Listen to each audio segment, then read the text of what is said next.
Salut tout le monde, bienvenue dans mes vidéos. Aujourd'hui, on va faire des exercices qui vont travailler les obliques. Okay? D'où ma tenue aujourd'hui. On va faire ça sur le dos. Je vais donner quelques petites notions qui me sont précieuses pour avoir un travail de qualité. On y va? Première chose importante, on va se coucher. Donc, restez pas déjà à moitié tordu. Pour votre colonne, c'est pas top. On va rester bien allongé sur le tapis. C'est les mêmes consignes que quand on est debout.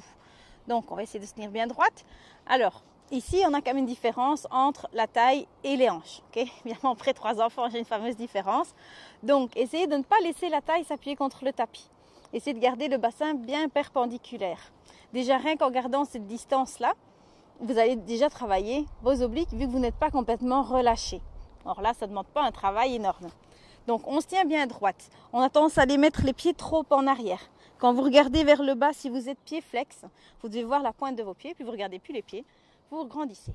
Comme quand on est debout, tire le coccyx entre les fesses, donc pas rester cambré, pousser le ventre en avant. Vous devez replacer le bassin, vous allongez au maximum. Donc comme si vos talons allaient pousser dans un sens, sommet du crâne dans l'autre sens. Placement des épaules, on ne relâche pas. La même rigueur, j'aime bien avoir cette rigueur de posture dans chacun de mes exercices. Et je me place bien étirée. Normalement, dans cette position-là, vous devez déjà sentir que votre ventre, je ne vais pas dire travail, mais déjà un peu mis sous tension. Ce n'est pas une posture de détente déjà. Okay? À l'expire, je vais monter la jambe du dessus. Alors, ce qu'on voit souvent, c'est un mouvement super rapide où on lâche toute cette posture, donc on va monter et on va gigoter dans tous les sens. Okay? Ce que j'aime bien, c'est garder le bassin bien placé, avoir ce petit travail ici au niveau déjà de la taille. Et je monte simplement la jambe sans aller bouger mon bassin. Donc, je vais à la limite de l'articulation. Si je monte trop haut, pouf, mon bassin bascule. Donc, il fallait que je m'arrête avant. Okay, mon bassin reste bien placé, je pousse sur mon talon, je me grandis. Là, ici, c'est sûr, je travaille ici les cuisses, mais mon but ici sera quand même ici de travailler les abdos. Okay? Donc, je monte, là, j'ai mon ventre rentré, je redescends. Et quand je pose, je relâche, je laisse aspirer. Expire, monte. Okay, quand je souffle, le ventre rentre. Et je redescends, je relâche. On va plus loin, je remonte la jambe. Sans avoir bougé le bassin, je pousse sur le talon, j'allonge la colonne. Expire, monte l'autre pied. Okay. Je ne sais pas qui se touche, il n'y a pas d'intérêt. Ou alors je dois redescendre la jambe du dessous. Donc j'essaie de rester bien en haut, je me grandis au maximum. Et là j'ai un bon travail des abdos, j'ai les obliques qui travaillent. Je me grandis, vérifie ton bassin, allonge bien la colonne, pousse sur les talons. Toujours cet auto-grandissement de la colonne, il faut être longue. Il faut essayer de renforcer bien ici toute la sangle abdominale. Je me grandis. Toutes mes couches de muscles travaillent ici au ventre. 3 couches d'abdos. Je me grandis, je redescends une jambe. Expire, redescends l'autre. Et relâche. D'accord? On refait. Expire, monte une jambe. Ok, on ne relâche pas le ventre. Je respire un petit peu plus superficiellement. Expire, monte l'autre. Et grandis-toi. Vérifie le bassin. Hop, bon travail d'obliques. Ça affine la taille, les obliques. Il y en a qui disent que ça épaississe. Pas comme ça. Ça redonne ici le galbe au niveau de la taille.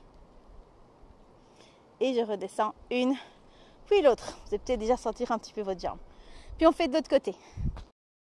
Nous sommes donc de l'autre côté, toujours avec les jambes tendues, pieds flex, pas laisser basculer le bassin. Je garde le bassin bien perpendiculaire, je me grandis. On vérifie le bas du dos, allonge bien. Expire, monte une jambe sans basculer le bassin. Okay?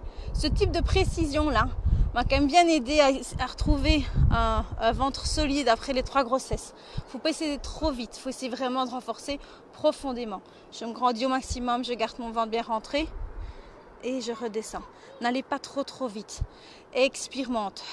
Hop, là, on a les abdos profonds et on monte l'autre jambe, les obliques travaillent, on garde l'équilibre.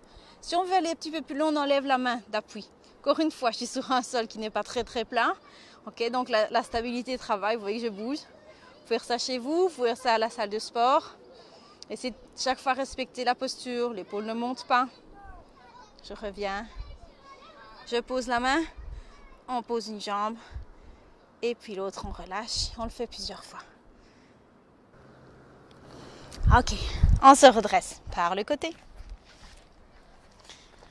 Voilà, c'est une petite vidéo assez courte. Les exercices là, vous les connaissiez. Je voulais juste vous montrer ma manière de le faire.